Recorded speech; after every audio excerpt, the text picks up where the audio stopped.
Abavuddeyo okwambalira Haruna Mubiru bakubye bizinesi ye ekintu kino kye bakola kituufu si kikyamu wadde n'akati. Abazungu nga balemedde ku South Africa mu nkola gye baatuuma apartheid, abaddugavu kye baakola baateekawo embeera ku bizinesi z'abazungu. Ebyenfuna by'abazungu bwe byagootaana baaliyalayizinga bokka nti owaayi abasajja tubanyigiriza ekimala, oba oliawo katubaweemukko ku buweerero. Baasigalayo naye nga babaddiza obuyinza bwabwe obumu. So if these people abavuze batukolamu ssente okumala ebbanga nga Ajaluna, abantu bamuwagidde, abantu bamwagadde, even with not much standard music amulina, but si oyo ali much standard. Naye abantu ne bakwagala buli bootegeka sho n'obakoowoola ne bajja mu bungi. If at all abantu abo nga banyigirizibwa naye gwe nga Ajaluna, what all you can do is to sideline n'aba banyigiriza, is to accommodate ababanyigiriza. Ate ng'omuntu gw'okolako ekyo ye munno gw'oludde naye mu music. Ebirala byonna byandibadde bifaanagana. Ekizibu ekiriwo wano ku bayimbi ne Bob Wine nti tumulabanga munnaabwe, tulowooza bo bandimutegedde nnyo n'okusingako ffe bannabyabufuzi, tulowooza bo bandimwagadde nnyo n'okusingako ffe bapoliticians, naye nga tubalaba bamulekulira, bamwabandoninga, basaidirayini ng'ate n'omuntu anyigiriza oli era ayagala okuggyawo muyimbi munnaabwe. Ekyo nga bannansi tujja kusala entotto ku butya naffe bwe tubategeeza nti kye mukola si kituufu.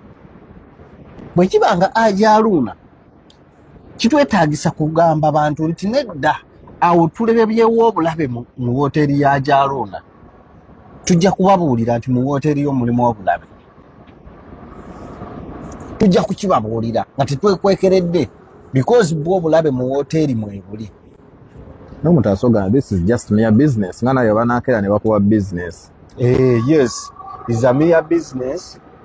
Era nzikiriza nti asobola okukola buli kintu kyonna mu bizinensi ye, asobola okutwala kasitoma yenna mu bizinensi ye.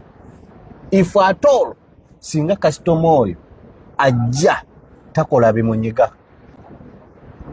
because lino dduuka lyange, edduuka nditandise ntunda kyonna kyentunze. Omuntu yenna bw'ajja okungulako ngazze n'omutima nengusensinga nti ono ekigendererwa ki kyakunsuula, asobola okuleeta ssente, naye ne mmanya nti ssente aziyisizza mu ssabo oyo muguza. Ssente asobola okuziyisa ew'omuganga nagala azimuwe, bwezimuwa nampa sukaali n'azikwata n'aziteeka mu zize. Efe ezo nzitwala, ezo tujja zitwala definitely ojja kuzirekawo. So gye tugamba Ajaluna nti abantu b'oguza bayitira ew'omuganga n'ekigendererwa ekyokukusuula, bajja kuwa okukusuula.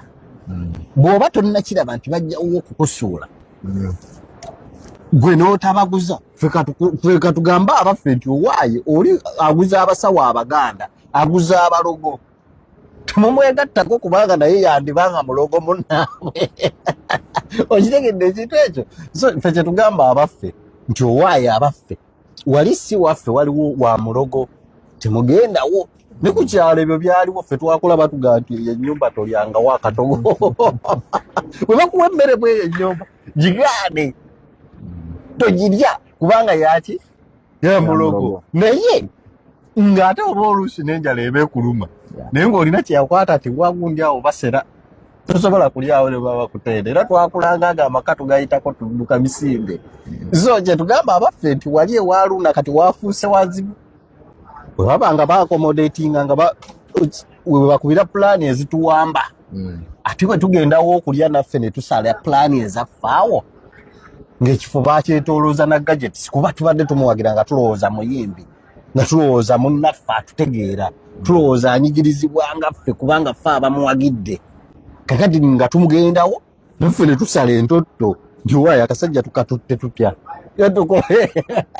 so kati tugamba abantu baffe nti awo temuddawo kubanga tewakyali seefu ku bulamu bwaffe tewakyali seefu ku bantu abatwetoolodde nga bannayuganda. Ekyokubiri wamu kwabo abatunyigiriza ebbanga eddene nga bw'olaba omusirikale ow'emmundu kati ensangi zino abasirikale b'emmundu babadduka abantu because anyiigamu bunyizi kati ninnyawo nakuba essasi n'ofa. Waliwo omusajja nagwezo mabegako yakuba omusajja essasi n'amutta mbw amutomeddeko amugambye aveeyo n'amutta. Omulala mabegako awo nnaku ntono nnyo nakuba essasi omwana mu takisi. Omwana ali mulaga apooca na bulwadde. So kati bwe wabanga egundi woteri ya Jaluna erimu ab'obumundu ffe tumanya tutya nti tugenda banyiiza. Osaawa yo n'osobola okumunyiiza nakuba essasi n'akutta. So woteri ya Jaluna yaba mundu, woteri ya Jaluna teyeetaaga kwesembereza abantu bagyewale bagiddukire ddala bagisembeze wala tekyali seefu ku bannayuganda. Era nga bw'olaba omusirikale n'omudduka bw'oba ogidduka kubanga ne bw'ogenda ewuwe abasirikale bw'ojja okusangayo bayinza kubeera muleeya naye ng'emmundu zibali mu bibatu. So awo tewakyali wa muntu okuggyako ng'Ajaluna avuddeyo ne yeetonda olw'ebikolwa bye eby'okunyigiriza bannansi ne yeetonda obutaddamu ku accommodating abantu batunyigiriza. Ffe tuli basonyiye era tujja kusigala nga tumwaniriza ne bw'anaaba takikoze tugenda kutandika campaign ennene ddala eboola Ajaluna kubanga tali omu ku ffe.